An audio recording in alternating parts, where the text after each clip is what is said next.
Oke, Assalamualaikum warahmatullahi wabarakatuh. Ini adalah kronologi kejadian pencurian di rumahnya Bang Ipul yang terjadi pada hari Senin, tanggal 21. Sebenarnya kejadian hari Selasa, hari Minggu.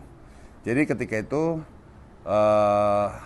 memang pelakunya adalah pekerja saya sendiri gitu. Ini sebenarnya saya nggak mau blow up kejadian ini karena saya udah keburu ngelapor ke polisi. Karena kenapa saya lapor ke polisi? Karena barang yang hilang bukan hanya barang saya pribadi gitu.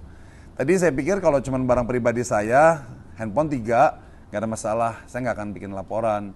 Ini kebetulan yang hilang ada satu motor kakak saya gitu. Jadi kakak saya kepengen dia juga ibaratnya ingin ngasih pembelajaran lah kepada yang melakukan pencurian tersebut gitu. Jadi memang pelakunya adalah karyawan saya sendiri, ada 2 orang gitu. Jadi saya melihat mereka ini sebenarnya karyawan yang baik gitu, pekerja yang baik gitu. Tapi saya nggak tahu kenapa dalam 2 hari terakhir ini ada kejadian-kejadian aneh. Pertama apa? Handphone saya yang iPhone 11 itu sempat ketinggalan di rumah. Nah begitu saya cari di kamar nggak ada. Taunya kondisi handphone itu udah nyelip di selipan-selipan, pokoknya nggak masuk akal. Nah tapi saya berpikir tetap nggak ada pikiran negatif terhadap akan ada niatan untuk oke.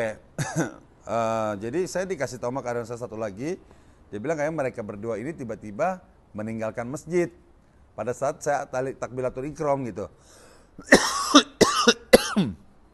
Karena dia juga nggak curiga juga kalau mereka tuh ternyata mau mencuri gitu, mau mencuri barang-barang. Kebetulan memang di rumah ini kita ada berenam, ada kakak saya sama ada putrinya gitu, sama karyawan saya 3 gitu kan.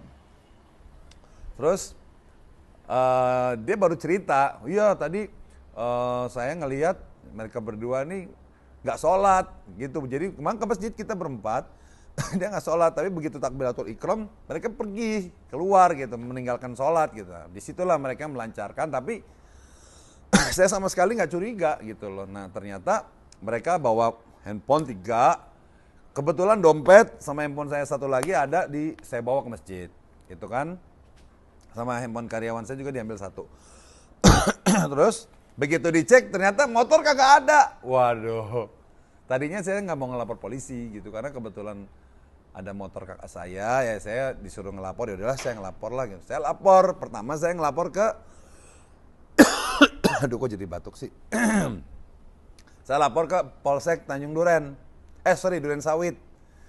Diterimalah saya dengan Polsek Duren Sawit. Terima kasih banyak untuk Kapolsek dan jajarannya. Setelah para anggota, saya disambut langsung. Mereka ke TKP ke sini. Iya, dan saya juga baru sadar ternyata kemarin itu platnya nggak ada, udah dibuang. Memang udah awalnya niat mereka tuh udah jahat, udah memang mau ngambil gitu kan, ngambil semua barang-barang saya sama kakak saya gitu. Jadi baru sadar juga ini ternyata kemarin motor di bawah nggak ada platnya. Gitu. Jadi ya udah alhamdulillah, untungnya STNK ada di saya, dia cuma bawa kunci doang karena si yang ngambil ini kan dia udah ikut saya udah sebulan, jadi dia udah baca situasi rumah, keamanannya seperti apa di rumah saya gitu kan. Dan saya kalau sama karyawan itu ibaratnya kalau kalau saya udah memperkerjakan orang, artinya saya udah percaya 100%. Jadi kamar saya nggak pernah dikunci, terus nggak pernah ada rahasia-rahasia. Pokoknya udah percaya dah, udah dianggap keluarga sendiri. Ternyata dimanfaatkan untuk hal-hal yang negatif seperti itu. Jadi inilah kronologi kejadian sebenarnya, dan saya sudah melapor ke Pondok Gede. Nah karena barang-barang sudah dikembalikan dan saya sudah lapor juga ke mereka, saya pikir buat apa lagi diteruskan gitu kan, karena toh mereka udah mengembalikan. Lagian saya juga mikir sebenarnya saya kasihan gitu loh, mau memenjarakan orang tuh, karena saya mengalami pahit di penjara tuh kayak apa, sengsaranya kayak apa.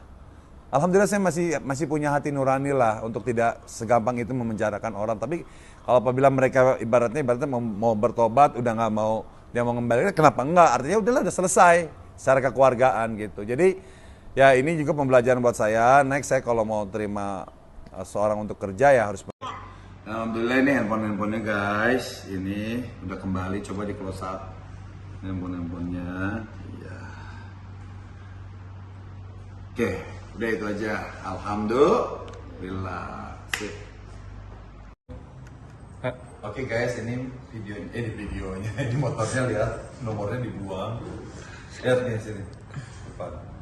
Tuh, nomornya dibuang. Tapi kemarin diambil dari Cengkareng ke Jakarta kagak pakai plat nomor tuh, dibuang. Tapi alhamdulillah sudah kembali. Oke. Dan handphone-nya